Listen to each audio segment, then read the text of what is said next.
at Stitching in the Barn, and today is Thursday. I think it is the 21st of February. So beautiful, bright, sunny day today. We had snow yesterday and ice and no school, and then today it's 50 degrees. So there you have it. Go figure. I'm sorry I always talk about the weather, but it's just so crazy. It's quite funny. It looks pretty and you can get all around, so it's my favorite thing.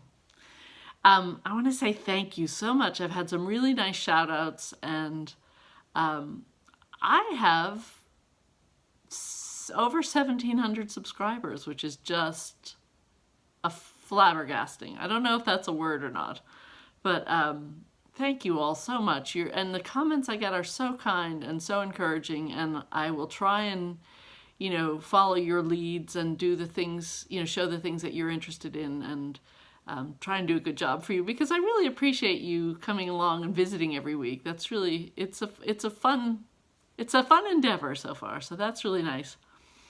I'll do a giveaway of sorts. I'm gonna try and figure something out, and I'll keep you posted about that, because I think that's something to celebrate. I think, this is just a fun little endeavor, and it feels like you guys have helped me get there, and I would like to share in the good fortune. So I had some interesting comments and questions that I will go over. Thank you so much to all the people who explained to me about the J not belonging in the early alphabet. I didn't know that, and it's very interesting. It says, J and also the letter U was often not part of the early Latin alphabet. So, of course, people were telling me this in the comments, and it got me interested. So I did a little reading, and it said in Elizabethan times, the alphabet had 24 letters, and sometimes they used another one that only had 21. They'd leave off the J, they'd use the I for a J, and they'd use the V for a U. And sometimes they'd miss out the W or the X and the Y as well. And then, on my further research, it said, it's believed that embroidered samples date back at least to the 9th century in Asia, and the earliest known English samplers are 1598, and that particular sampler is in the Victoria and Albert Museum in London. So if you get a chance, I love the Victoria and Albert Museum. I was a history major, and social history is really my favorite thing, like the objects that people used and how they lived their daily life. So I think, if my path had gone differently, I might like to have been a social historian. But anyway, that sampler, the 1598 one, is in the Victoria and Albert Museum. So if you get a chance to go to London, by all means, make haste, head to the Victoria and Albert. It said as early as 1500, sample books showing various styles and techniques were available, which I also found fascinating, because I would have been one of those people in the 1500s, like, get me that book. They were often printed as handsome woodcuts as well. You'd have a woodcut showing you the different stitches and styles. Printed patterns on linen or other cloth backgrounds also date back to the 1500s. So there's a tiny bit of sampler history for you. Also, thank you so much to all the people who wrote in saying about the type. Remember, I was asking, what was that, I don't know if you call it weave of yarn, spin, how was that yarn spun? And they said that is called a cabled yarn. It does look like a cable, like an electrical cable, where the pieces all sort of interlock and fit together. So now I know that's called cabled yarn, and that's what I'll look for if I run out. I'm sorry, you're probably jumping around because I have you on this funny little tray that's jumping as I talk. Sorry, I'll hold on to it. If I need to replace that, or if I want to do a different rug hook project with wool, someday I'll try cutting strips of actual wool cloth, which is the way most people do it, but you have to have a cutter, and I do have some kits. Lori, textilist, did a fun thing with Lisa, kindred stitcher, and they went diving into their boxes of craft supplies, and Lisa was opening her drawers, and my word, she was organized. Like, if I were ever going to do that for you, I would have to spend a lot of time cleaning and organizing. She was very brave, I think. And Lori says she's moving her room, so she's just showing you whatever she pulls out, moving to her new craft space. So I applaud them for being so brave and honest. And it's just like, what's it like? It's like going into somebody's medicine cabinet or something. You're like, ooh, what do you have in your drawers? It's so much fun. So maybe sometime I'll be brave. When I pull out stuff and I say cabinet of wonders, that's kind of the concept that I was going for, like old craft projects that I had worked on and put aside. I do have a beautiful wooden cabinet that my husband bought me to organize all my craft stuff. And of course, I've spilled out of that all over my little craft area in the barn. But I will try and get it organized and clean up, and then we'll do a little tour. Knitting. Yes, I am a knitter. The sweater I wore last week, I did not make myself. I really love that sweater though. Having lived in Scotland, I am very much a wool user, wearer, lover. I'm married to a Brit, so we keep our house pretty cold as well. We do burn wood fires, but we, you know, if I'm ever going, oh, it's cold, turn the heat up, he'll say, put another layer on, you know, so I do have a lot of wool sweaters. And I do knit, and most of the sweaters I've made in the past few years have either been baby sweaters, because I love doing them. They're fast, they're fun, they're so cute, you know. Or I had made my husband a bunch of sweaters. I made a couple for myself, but I would say mostly I made for children or my husband. But I'll pull some of those out. I made some socks and other stuff too. I'll show you. My piece that I showed you, the blackbird piece with the strawberries, the consensus pretty much was change the strawberries. A few kind souls said, oh, keep them as they are. You know, they look like folk art. Which I love that approach to life. But I think I probably, or one person suggested change some and leave some. So I might do that. Maybe I'll do sort of a blend of odd ones and more normal looking strawberries. But I definitely am going to change the really day glow, neon glow ones. And someone else asked about the quilts that I showed. I know for sure that my mother's quilt I had taken to someone to do long arm quilting, and that's probably why the binding was never put on, because when you take them, you square them up, but you don't put the binding on. You wait until they're quilted and then you put the binding on. So I probably had set the binding aside and then just never got back to it. My son's, I think I might have hand quilted that, because I did a mix of hand quilting and machine quilting. And then some of my quilts I've taken to people to be long arm quilted. I'd have to go upstairs and look at it and see for sure. I can't remember, but I like both. Again, I love the meditative process of hand quilting, and for some, if they're pretty much straight lines, you know, I can do that, or I'll machine quilt a very simple pattern or quilt in the ditch. I do practice dropping my feed dogs and free motion quilting. I've taken a few classes in that. I'm not terribly good. I have a Bernina, but I don't have that special stitch regulator foot, so my stitches can get a little wonky. And the best advice I had was drink a glass of wine before you do it so that you relax, because I think if you get tense, you know, you jerk the tension. And if you can just smoothly spin it around and, you know, go with the flow, then you do a lot better. So I will try that, but there's so many other things I want to do in the meantime that I do little projects like that. Like a free motion little projects, and I can show you some of my little tiny quilted mats and things that I've free motion quilted. People asked what was my degree in. Well, hold on to your seats, don't laugh. Scottish history. My undergraduate degree was history, and then I was very interested in Scottish history, so I went to Edinburgh to do a degree in Scottish history. I got there, I was in the Department of Scottish history, and it was very dry political history, and that's really not what I had wanted. The school I attended as an undergraduate had offered a chance to win this, I think it was like $10,000. You could win this special fellowship, and you had to come up with a proposal and present, and it was like 3 or 4 or 5 different levels of interviews, and I made it to the very final level, and then I didn't get it. And they told me my proposal was too academic in nature, that I had said I'd wanted to go to Scotland and study the history and the folk traditions and all that kind of stuff, but they thought it was too much like just Scottish history. The fellowship was meant to be for really out-of-the-box sort of things like pearl diving in Japan or cake decorating in Paris, or, you know, stuff like that. It was supposed to give you a chance to go explore something that you would never get a chance to otherwise. And I think they thought, well, you could just go get a degree in Scottish history. And I'm thinking, yeah, but I don't have $10,000 to do it.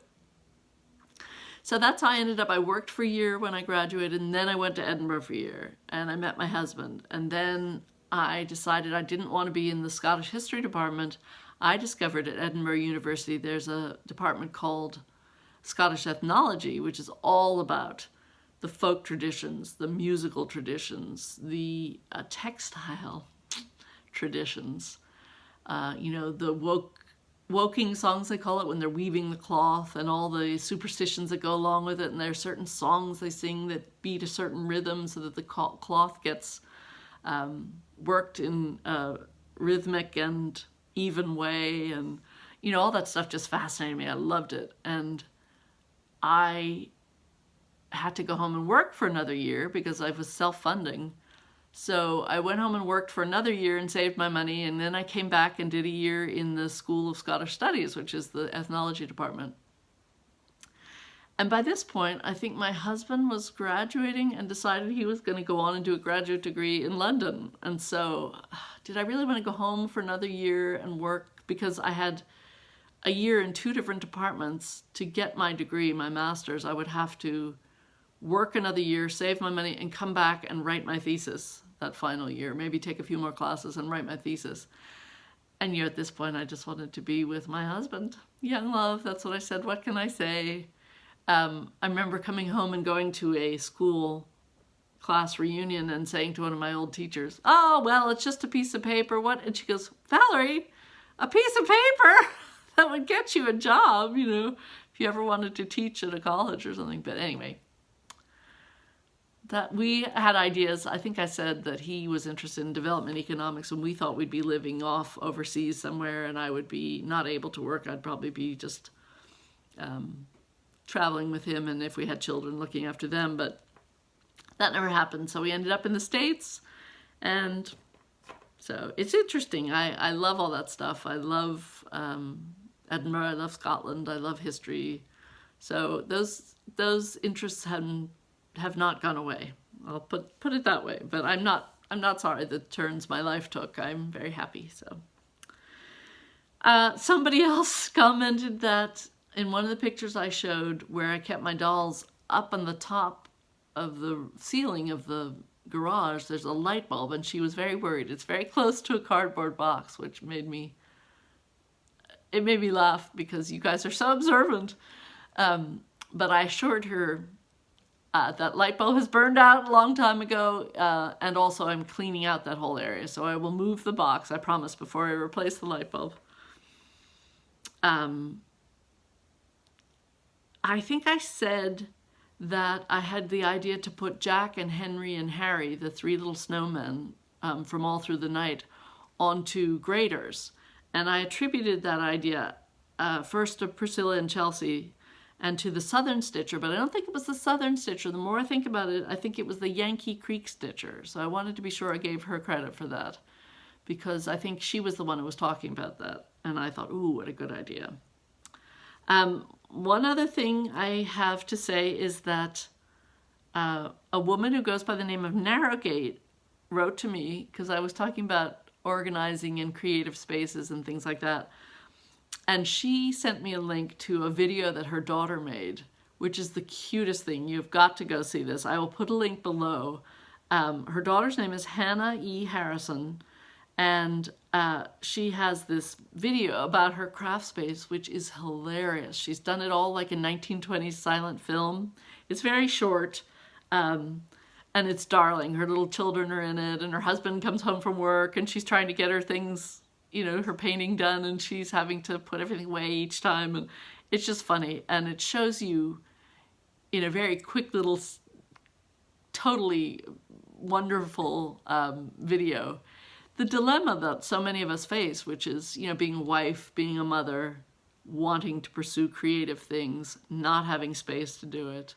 Anyway, this Hannah E. Harrison is a children's book illustrator and author, and has won awards for her work. Her drawings of animals are just darling. And some of the titles of her books are Bernice Gets Carried Away, My Friend Maggie, and the one that I think she's best known for is called Extraordinary Jane. And the premise there is a little troupe of animals in a circus. And they travel around, but they have a little dog that travels with them, Jane, who thinks she's very ordinary. She's very sad because she thinks they all have these special gifts and she has nothing to offer. And I imagine, I haven't read the book, but I'm guessing, spoiler alert, that she probably discovers along the way somehow that she is indeed extraordinary. So it really appeals to me as a theme for a children's book. And you've got to follow the link that I'll put down below and go just watch this quick little snippet of the author and illustrator showing where she works, how she works. You know, talk about making do in a tight pinch. You know, it makes me feel positively spoiled with my little barn corner. I was boo-hooing to Lisa and Laurie after their last video, and they're talking about this grand adventure they're going to go on, and they're going to go to all these retreats and all these stores that I see on the internet. I'd love to go visit and everything. And I said, oh, I have to go to 2 graduations this spring. I was looking at that retreat at Dying to Stitch in Virginia and thinking, oh, I could go to that, and Blackbird Designs was going to be there. And then I thought, I really can't. I have a daughter graduating from high school. I have a son graduating from college. I'm not sure the dates of those. I can't be signing, plus the cost. I can't be signing up for all these things just now. And they said, your day will come. And it reminded me, one time we were traveling to Scotland to visit Hugh's father. And there was this lovely elderly couple that we got chatting to, and they were off to their little house they had in Ireland. And I said, oh man, I would love that. Oh, to have a little house in Ireland that you could go to on vacation. And she looked around the room where my 3 little children, they were quite little at the time, and if I say so myself, very cute, little children were waiting to board our flight. And she said, no, you know, don't wish away a second of your time that you're having now. You do what you're doing and enjoy your life and enjoy your little family. You're so blessed and so lucky, and your day will come, you know, when you and your husband are just going off quietly somewhere by yourselves. And of course, my friends and I are all facing this next year that we will be empty nesters. So we are like, a little bit unsure, but we'll see. It should all be good. I mean, it's what you want for your children, so it should make you very happy. I have yabbered on quite a lot now, so I should probably show you some stitching. Otherwise someone will complain, say enough talking, show some stuff. So I'll show you what I've been working on. I, of course, have been trying to finish my 1 a month Farms of Hawk Run Hollow, and this is the one I'm working on. And I added to it, some swans have appeared, the cats have appeared, the field is getting filled in, there's some birds coming along the top here, and the weeping willow is getting filled in, which is really fun. You just do a little straight stitch and then you put little green X's to make the buds in the weeping willow. So it must be spring, I think, in the farmland. The Crazy Annie Stitchin' Ornament Club, I did fully finish. Well, I didn't fully finish. I put the buttons on the first one. So that is actually now finished. Just needs to be made into an ornament or a pillow. That's this pattern. And then this pattern, which is number 2, I finished him down to the buttons. So he's ready to be made into something as well. So those are fun. And then I started working on my Country Cottage Needleworks Glitter House number 4. I've got this much done. So I just need to put the little white, I don't know what to call it, awning. It's a sort of decorative thing, and then a few snowflakes around. And then I need to fill the tree in, and I have a conundrum. The tree calls for a lot of this, what is this, glitter, metallic gold thread. And they gave me one spool for the whole series, and it doesn't look like I have that much left on it. And I wonder, with this thread, was I supposed to be doing it just a single strand? Because I did bring the other pieces to show you where it gets put. Like on this one, it's just a couple little flowers down at the bottom. There's one, and there's one. And there they do look a little thick, if I have to be honest. On this guy, it's just around the door. So I think I should try, and a few flowers. And this first one, it's the tree trunk was actually gold. I don't think I mind. I thought I was going to mind the gold in there because I'm thinking, well, the whole thing's silvery. Why would you put gold in? But those putz houses are silver and gold and glittery, and so it's kind of fun to have some glittery thread in. I know Priscilla was going to use, I think it's called crumpets and tea or biscuits and tea or something as an alternate to, I could look it up and tell you later, but as an alternate to the gold thread. She doesn't like the gold. And I thought about trying to find some silver thread, or I'm thinking maybe I will take a strand of that, whatever it is, crumpets and tea, and a strand of this and try, because on this particular pattern that I'm to do now, you know, that I'm working on now, there's an awful lot, like a lot of this tree is the gold thread. So I might prefer to have it be slightly muted with the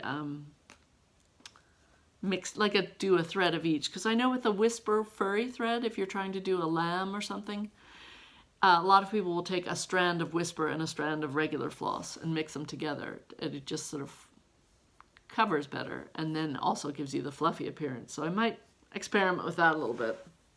I did not progress at all in my 3 pumpkins, but I did procure a doll needle, which is what you need when you're going to sew the pumpkins together. So this one I need to finish up, and then once it's stuffed, you take the doll needle and you poke and pull and poke and pull, and you make these little divisions that make it seem pumpkin-y.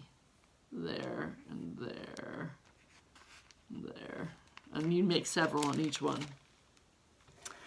I thought I'd also show you some club things that I'm in, and I've realized I've signed up for a lot of clubs. Here I am saying I'm not doing Sue Spargo this year, and so instead I did several other clubs, like the Crazy Annie ornaments. I did that, and also through Crazy Annie I signed up for this Finishers Club. Well, they said this year the emphasis is on prim things, which is really my style more than most. I mean, more than other things. I mostly do. I like this sort of old and crusty. Excuse me. So I get these Lady Dot Creates packets for finishing in the mail, and they have themes. Like this one is called Frosty.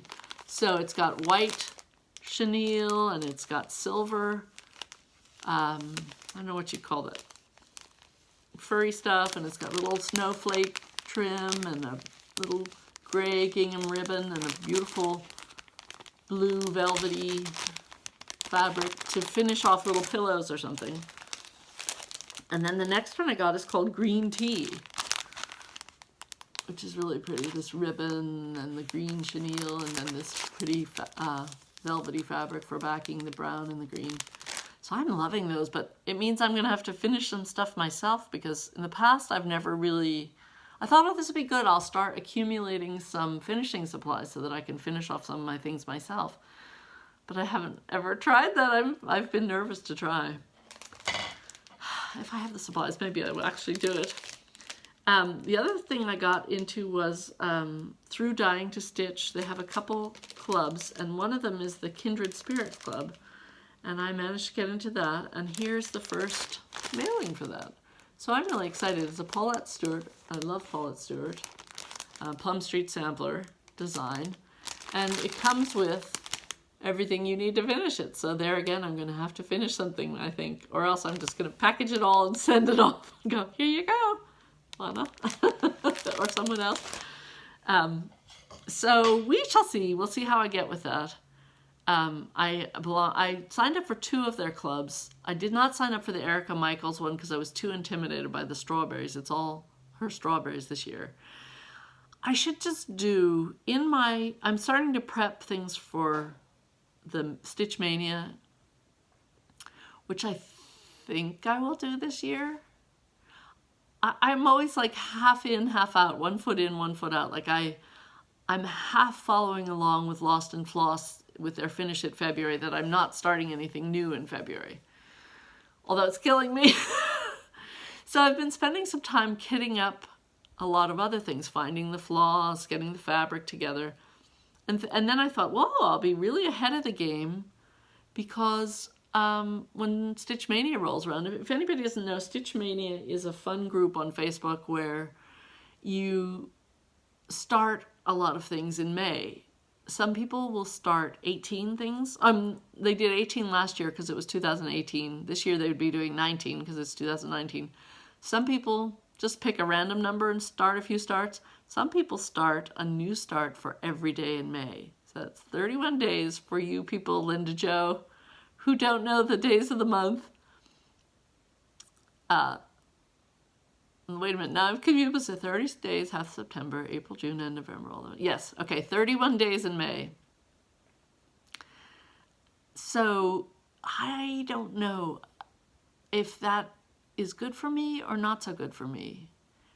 Donna Ray Barrow on Flannel Jemmy's farm seems to be very good at sort of self-assessing, and she said, you know, she discovered that was not a good thing for her. I never know if it's a good thing for me or not. I'm just mixed up all over the place. So I'm like, well, maybe I'll do it. Oh, maybe that didn't work out. Well, so I don't know.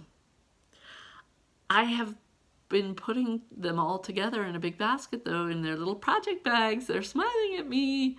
So I'm thinking I'm either going to start diving in them now and starting new ones now, or I am going to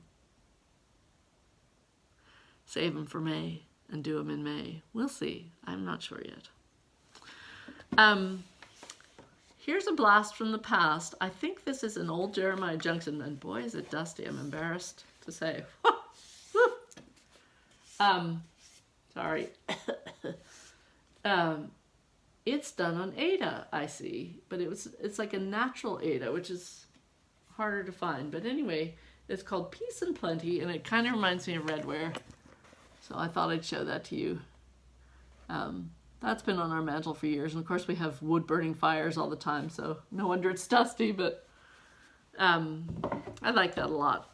If I could find the pattern, I'd show it to you, but I do think it's the Country Stitchers magazine, Jeremiah Junction from many years ago. I'm pretty sure that's where I got that. Another thing I was going to show you was I had talked about in one of my earlier videos how I've tried to organize my patterns. I'm not sure I'm going to keep them like this because I am such a tactile, is that the right word? Person. I really like to touch things and to be able to go through my patterns and things like that. I thought this was like the most fabulous idea I'd ever had, but now I'm rethinking it, so this is what I do. But anyway, I bought these big folders from Tiffany. She's online, Organize with Tiffany or something with Tiffany. She does a lot of things for scrapbooking people. And one of the things she sells are these big folders that zip all the way around, which is great because when you pick it up and lug it somewhere, your patterns don't all come flying out. But I realized I filled mine so full that some of the pages actually came out. So what you do is you put in these pages. Ooh, it's going to be unwieldy to show you though. Just like you would a notebook. And the pages are all this plastic, and I have a little melty thing, and I melted it down the center so that it would hold 2 patterns, and then I flip it over and it can hold 2 more on this side. Or if I have a big pattern, I just leave the page all by itself, and there it is. So I have this whole notebook full of, this one is Halloween and then Easter. I divided it. And then I have 2 for Christmas. I have 1 for folk art and miscellaneous. And then I have a couple extras that don't have anything in them that I thought, oh, as my collection expands, I will spill into it. But I'm thinking I'm going to take everything out of them. I'm thinking I like them just in baskets that I can rifle through like a library index drawer. You know, I used to love that when we went to the library. I would look up a book and then my fingers would just start prowling, and I just, oh, that sounds interesting. Oh, that sounds, oh, that one sounds interesting too. And just, you know, your mind makes all these, I guess I have OCD or something. My mind would just make all these different connections, and I'd be like, oh, I'm interested in that, I'm interested in that, I'm interested in that. So I may be taking them out of these books, which seems like a terrible waste. I'll have to come up with something to use these for. These are great for traveling or something. Maybe, you know, you could have one, and if you went to a meet and you wanted to take a bunch of different patterns, you could just put them in your little zip-up book and take them. I don't know. I'm thinking. I'm trying to decide. Sharp-Eyed Lori, the textilist, commented on the video where I had shown my Gail Wilson dolls. She said, what are those sewing things that I saw that are, you know, with them? And Gail Wilson has a lot of sewing accessories for her dolls. I think she's a, you know, avid sewer, obviously, because she makes all their clothing and everything. But I am drawn to those as well. So I thought, well, all right, I will give you a closer view for some of those things. First one is just this little scissor keep, which is a big heart, which I like. And I keep that displayed with the dolls just because I like it. It sort of goes with it. It actually goes with, in my way of organizing them, this little doll who is called the Early American Needlework Girl. And she's got her own little needleworker's pouch and her own little strawberry.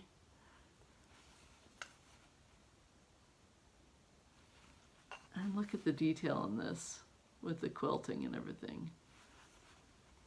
So there she is. And I think this is probably the other thing that caught Lori's eye, was her spool holder.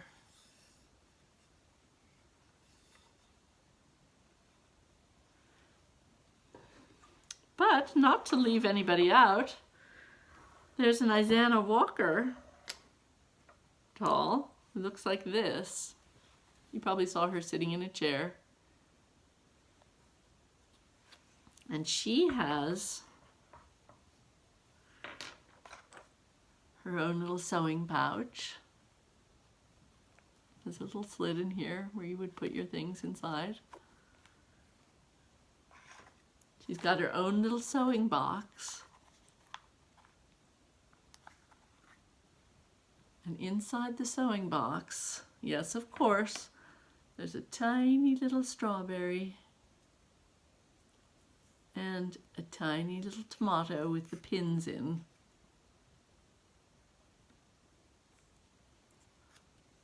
I just love the tininess of them. And she has her own little scissors, which work, and her little scissor case here, which has its little button and loop. I'm not going to undo it now because it'll take me half an hour to get it looped up again, but am I holding this right so you can see how cute these are? And pièce de résistance.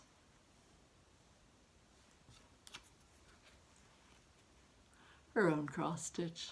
And it's an actual little hoop that she puts her little cross stitch in and works on her cross stitch. So, call me creepy, but I love these dolls and I love all their little sewing goodies. I'm just going to show you inside. This is one of my Gail Wilson things. I think I took a picture of it.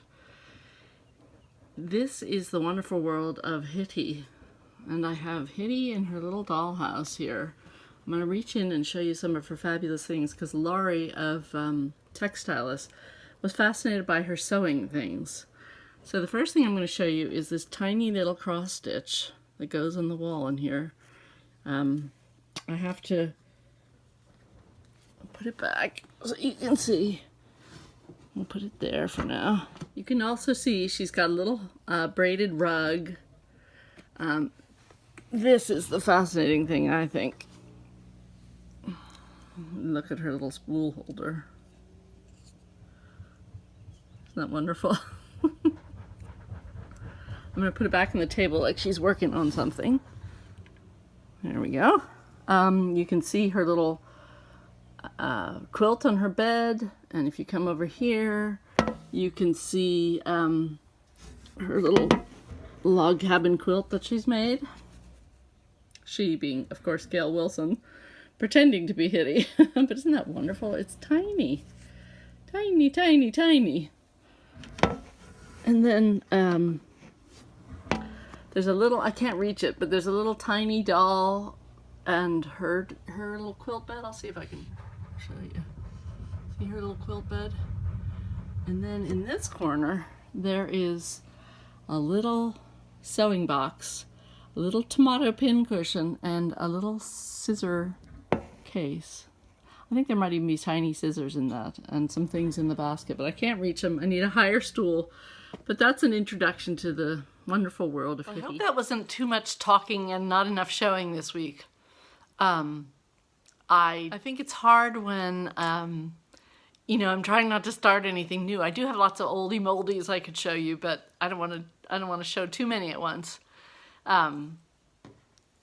It's been difficult, this Finish It February challenge that my little pals, Leanne and Barb, came up with at Lost and Floss, but I'm trying to stick with it, so it feels like I just keep showing you the same things over and over, but it would be great if I got them finished and then we can move on to some new goodies. But in the meantime, I hope you have a wonderful week. I hope you get lots of stitching done, and I wish all good things to you.